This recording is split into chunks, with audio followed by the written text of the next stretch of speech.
How to change page orientation in Microsoft Word. Hello everyone, welcome back to our channel, and today we are back again with a new video. So without any delay, let's get into it. For that, firstly open your MS Word document. Simply click on any one of the pages whose orientation you want to change. After that, click at the top of the page, go to Page Layout, then after click on Break and click on Next Page, so that this page is separated from the other page, and when you change the orientation, only the orientation of a particular page has been changed. So simply click on the starting of the page and choose the orientation option.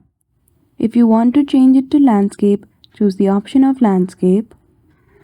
After that, again click at the top, go to orientation, and there you can choose your desired option.